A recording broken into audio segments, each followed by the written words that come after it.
My wife and I went for a medical checkup, and it turned out she has stomach cancer. I went home to find my parents, wanting to sell our house to save her. But my mom said to me, I can give you the property deed, but on one condition. You tell her first that you are the one who got stomach cancer. Although I didn't understand my mom's reasoning to save my wife, I still did as she said. That very night, my mother-in-law rushed over to our house, urging me to get a divorce, telling me not to drag her daughter down. My wife also said to me, if you truly love someone, you shouldn't delay the rest of their life. I stared blankly at my wife, unable to believe she would say something like that. Seeing me standing there speechless, she said to me very seriously, do you know? Anti-cancer treatment is not as easy as you think. You can go search online. Those families fighting cancer, in the end, all their money is gone, and the person is gone too. That is, when the time comes to save you, we'll have to sell the house and the car, and borrow money from everywhere. And in the end, you still might not be saved. After you die, what will happen to my daughter? I looked into my wife's eyes and said seriously, is that really what you think? My wife said, I hope you won't be too selfish and can think about me a little too. Do you think wanting to live is a selfish thing? My wife sighed and said, I only know that if it were my cancer, I definitely wouldn't drag you down. I would divorce you and choose to bear it alone. I know you feel wronged in your heart. But what mistake did my daughter make? She is still so young. How is she going to live the rest of her life? At this moment, my wife suddenly handed over a divorce agreement. My heart ran cold. How long had it been since I told her the news? Yet she already had the divorce agreement prepared. I picked up the agreement and looked at it. This was simply an unequal treaty. After the divorce, not only would the cash be split in half, but the property would also belong to my wife. The only thing left for me was a car. I suspected that if it weren't for the fact that she can't drive, I wouldn't even be able to keep this car. My wife said, if you see no issues with it, just sign it. Then we'll go to the Civil Affairs Bureau to divorce. Do you think this contract is fair? My family bought the house. Why should it belong to you after the divorce? My mother-in-law quickly said, do you remember back then? When you were marrying my daughter, I made it very clear that you must have a house to get married. I remember. But aren't we getting divorced now? My mother-in-law said anxiously, this house is the guarantee for my daughter. It was meant for any unexpected situations after she married you. Now that you are indeed sick, isn't it very reasonable for us to take this guarantee? Hearing this, I took a sharp breath of cold air. I hadn't expected that the guarantee they spoke of before marriage actually meant this. I said angrily, impossible. I won't give the house to you. I just got sick. I'm not the party at fault. Why should I give it to you? Are you not even willing to give me this final gift? In the past, if she spoke to me with a pitiful expression, I would only feel heartache. But now, I felt a shudder of revulsion. Seeing my resolute attitude, my mother-in-law's tone softened a bit, and she said to me, listen to me. Giving this house to my daughter isn't just for ourselves. If something terrible happens to you in the future, won't someone still need to help take care of your parents?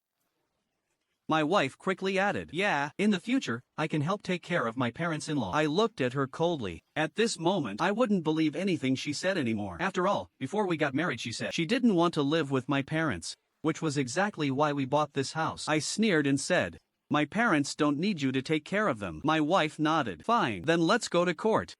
Hearing this, I took a sharp breath of cold air. You know I have stomach cancer now, yet you want to take me to court. My mother-in-law said impatiently. You didn't listen when we spoke nicely to you earlier, forcing us to speak the ugly truth. You are already sick.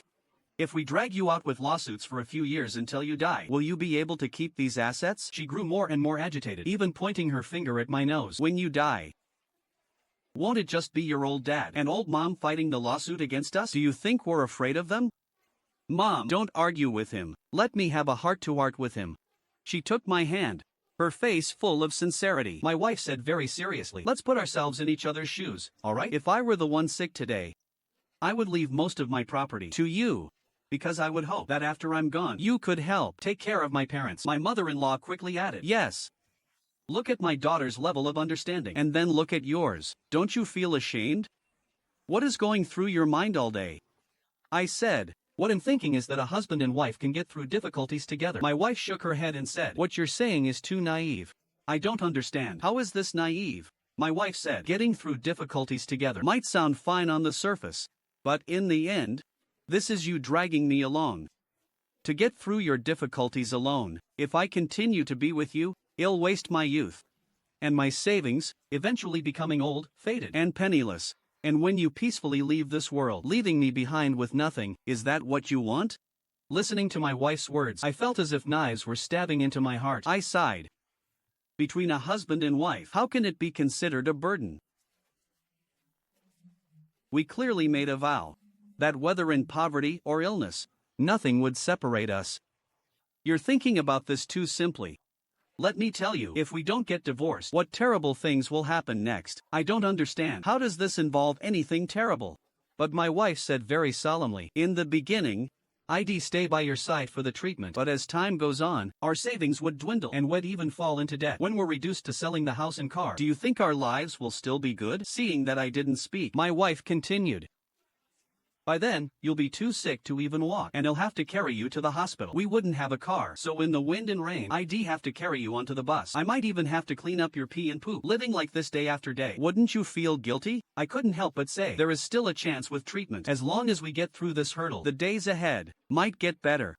Seeing that I was still arguing with her, my wife suddenly said, why should I gamble the rest of my life on a probability? That simple sentence made my heart turn completely cold. My wife said, if we win the gamble, that's one thing. But what if we lose? If we lose, what's at stake is my entire life. You keep talking about facing it together, but isn't that just selfishness? From start to finish, you're only thinking about making me sacrifice. As she spoke, she actually started crying. I am a person too. Before thinking about wanting to live yourself, why don't you consider that I am just a person too? I also want to have an ordinary, happy life. My mother-in-law quickly handed my wife some tissues. She patted my wife's shoulder to comfort her, saying, this man just doesn't know what's good for him. From beginning to end, he only thinks about himself. He hasn't considered your feelings at all. And my wife just cried harder and harder, eventually breaking down into loud wails.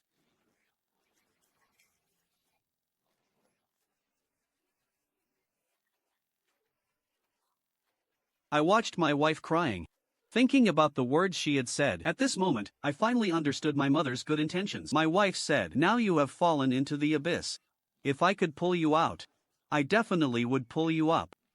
The problem is, I really don't have the strength. If you just hold onto my hand and won't let go, in the end, you'll only drag both of us into the abyss. I smiled bitterly and said, you are right. Since we loved each other, we should consider each other. There's no need to pull the other person into the abyss too. Hearing my tone soften, my wife and mother-in-law exchanged a glance and eagerly said to me, it's good that you can think it through. Me asking for a divorce today is absolutely not because I'm cold and ruthless. It's precisely because we loved each other that we can't let it get to that point. Right at that moment, my phone suddenly rang. It was a text message from my mom. The message said, I've asked around. Our old house can still sell for $600,000. That should cover treatment for a few years. My mother-in-law saw the content on the phone screen. You've already contacted your mom to sell the old house? Is that right? My wife took a sharp breath of cold air and said, you contacted your family to sell the old house without even discussing it with me. You are really selfish enough. If I hadn't brought up divorce today, would you have sold this house as well? You don't treat me like family at all. He just wants to sell the old house and then bring his parents over. Then you wouldn't just have to serve him alone, but also serve two elderly people. I really didn't expect you to be this kind of person. What gives you the right, without my permission, to have your parents come live with me? Hold on a second. Your words are a bit contradictory. Just now you said, if I leave the house to you, you would help take care of my parents in the future. But now you're saying, why should my parents live with you? What exactly do you mean? That would be a dozen years from now. Only when I have a successful career. Wouldn't that delay my career? My mother-in-law quickly said, if you sell the old house now, how will my daughter live in a new house in the future? Your parents would definitely rely on having no house to latch on to my daughter. I smiled bitterly and said, the old house is my parents' property. For them to sell their own property, do they need your permission? By this point, I completely understood. If I were the one sick today, they not only want to take my house and half of my savings, but they wouldn't even let my parents sell their house, just because they fear my parents would have no place to live, and would come here to live with her. My wife looked at me with disappointment and said, why have you become like this now? I will take care of your parents, but it would have to be decades from now, when I am successful in my career. So you're saying, I'm sick. I spent all of my half of the savings, and I still can't let my parents sell their house to save me? Why do you put it so horribly? I just hope you don't only think about yourself, but also consider me and your parents a little. Originally, I felt quite guilty, but now I know that divorcing you is the right choice, because you are truly very selfish. I sighed. Since you want to divorce me, then let's get divorced. My wife quickly went to get a pen, putting on a gentle face again, and said, this is for the best. We once loved each other so passionately. Let's not make the ending look so ugly. I sneered. Then I crossed out my wife's name as Party A on the contract and signed my own name. The smile on my wife's face slowly froze. She said, "What is the meaning of this?" I looked at my wife's face, recalling all the moments I had shared with her over the years. I said sincerely, "You keep saying you're worried about being dragged down, so now I'm giving back to you everything that belongs to you. In a legal sense, these are all your assets. Besides, my salary is higher than yours, so you even made a bit of a profit." Then I held my wife's hand and said gently, "You also know I am a sick person now. I want to live. If I keep these assets, you'll be able to afford treatment. You won't be dragged down in the future. If you ever loved me, at least don't take away my hope of surviving, okay?" This was the last chance I gave my wife. If she agreed, it would show that what she just said was from the heart, and that I was judging a noble person by the measure of a base one. Unfortunately, my wife did not cherish this opportunity. She fiercely shook off my hand and yelled at me, "Before we married, you said this was a guarantee. Now I'm about to have no guarantee at all. Why? Isn't this the guarantee that belongs to me?" My mother-in-law snatched the divorce agreement and tore it up. "Fine.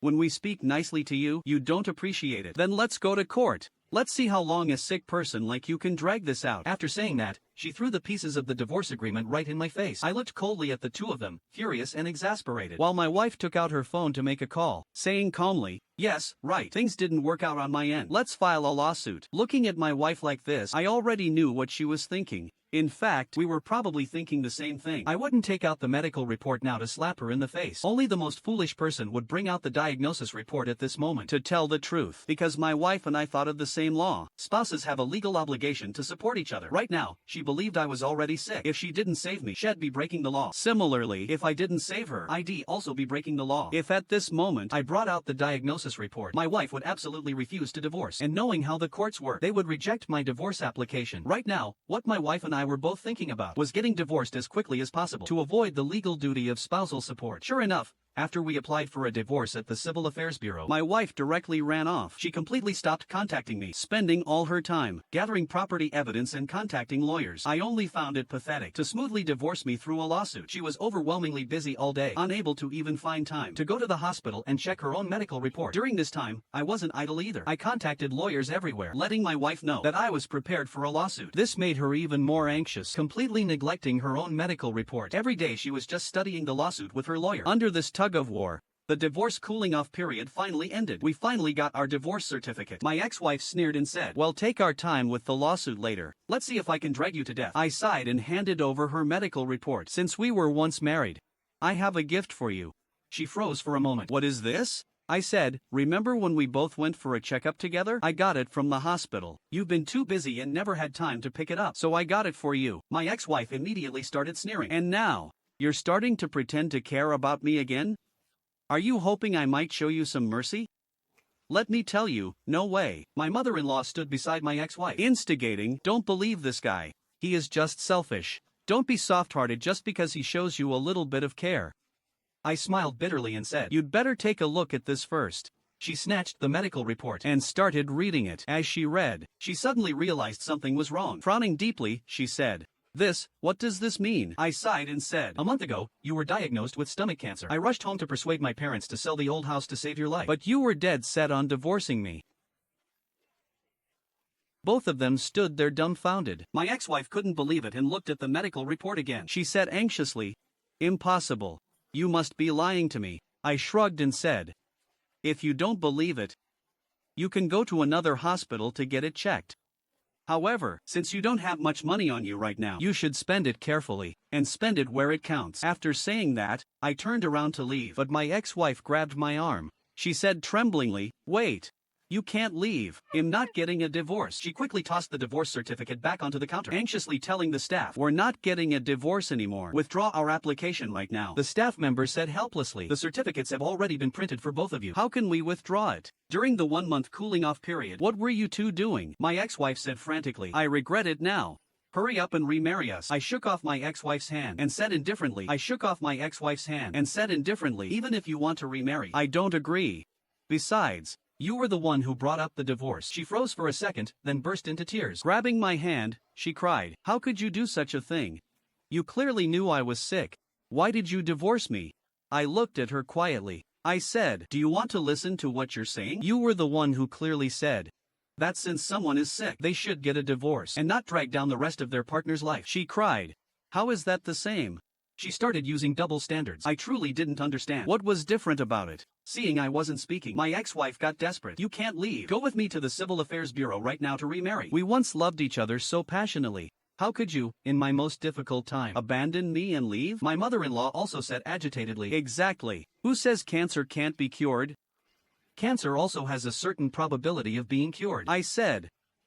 When I first found out you were sick, I had already thought of every way to save you. It was you and your mom who said together that when someone is sick, they shouldn't drag down their partner. Isn't all of this exactly the result you wanted to achieve? My ex-wife, shedding tears and trembling, said, It's different. The situation was different then. In her desperation, my mother-in-law blocked my path. She pointed her finger at me, shouting agitatedly, You have no conscience. Your wife gets cancer, and you want to leave her. In this world, how can there be someone as morally corrupt as you? She deliberately raised her volume, seemingly trying to draw people's attention. But pitifully, our previous conversation hadn't been quiet either, so the way people looked at them held not a shred of sympathy. My mother-in-law was furious. She raised her hand, striking a pose as if to slap me in the face, but eventually she put her hand down and said to me weakly, What happened before was our fault. Do you need me to kneel here and kowtow to you before you're willing to remarry my daughter? That seems like something I could consider. Hearing this, my mother-in-law immediately kneeled in front of me. It was all our fault. We were ignorant before. I'm begging you. Please save my daughter. My family has no money either. My daughter will die. Looking at my mother-in-law kneeling and kowtowing to me, I only found it a bit funny. After she finished kowtowing, she looked at me with full expectation and said, Can you remarry my daughter now? But I said completely straight-faced, I've thought it through clearly. I'm not remarrying. My mother-in-law's expression drastically changed. She said agitatedly, You were actually playing me. I shrugged and said indifferently, I told you very clearly from the start. I would just carefully consider it. The result is that after considering it, I don't want to remarry. Is there a problem? By this point, my ex-wife was completely emotionally shattered. Please don't treat my family like this, okay? You clearly know I'm going to die. Do you have to humiliate me and my mom? I said, I am only humiliating you. But when you knew I was dying, you wanted to destroy me. She cried. No. I didn't want to destroy you. I just thought that between the two of us, at least one of us should be able to live well. I nodded and said, Yes, exactly. So now I want to live well.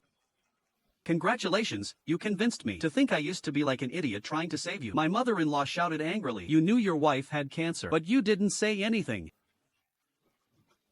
You can go to the police station and sue me. But she didn't pick up her own medical report. What does that have to do with me? After saying that, I turned around and left, leaving only my ex-wife and mother-in-law standing there foolishly. After knowing I absolutely wouldn't remarry, they even caused a scene at my workplace. My boss talked to me. After knowing the specific situation, my company was actually quite decent about it. They arranged a position for me at a branch in another city. Externally, they announced that I had already been fired. Then I took my parents and escaped from this trouble, resolutely refusing to tell anyone my family's current address. As for the marital house and the old house, they were both listed for sale. However, my ex-wife didn't give up suing me. The progress of these kinds of civil disputes is often quite slow. By the time court was in session, she was already emaciated, sitting in the gallery, crying and complaining to the judge. He abandoned me when I needed help the most.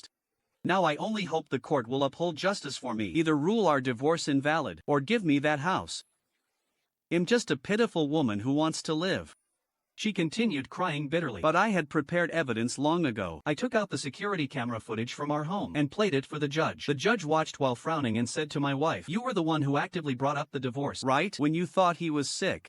You were the one who actively brought up the divorce, right? When you thought he was sick, my ex-wife cried and said, He is a man and has a higher income than me. At the time, my thought was, as an ordinary girl, I couldn't take good care of him, and I had no way to bear his medical expenses. So I divorced. The judge said, Then why do you feel that now that you're sick, he wouldn't dare divorce you? I already said it. He has a higher income. He should have taken care of me. Is that wrong? My crime shouldn't warrant death, right? I'm just an ordinary girl. I naturally panic when things happen. That was my decision. I hope the court can give me a chance to turn over a new leaf. But the judge simply said indifferently, I am a woman too. But I don't accept your reasoning. Ultimately, the court made a ruling. The court considered that the property itself was bought by me before marriage, so the woman had no right to a share of it. As for the property we gained after marriage, it belonged to marital joint property, so we each took half. However, based on humanitarian grounds, the court ordered me to give her 50,000 yuan. This was already the best outcome. Losing 50,000 yuan was definitely better than losing this house, yet my ex-wife was still dissatisfied, crying and saying, I don't accept this. I don't want 50,000 yuan. What a coincidence, I also feel I can't accept it. In going to appeal.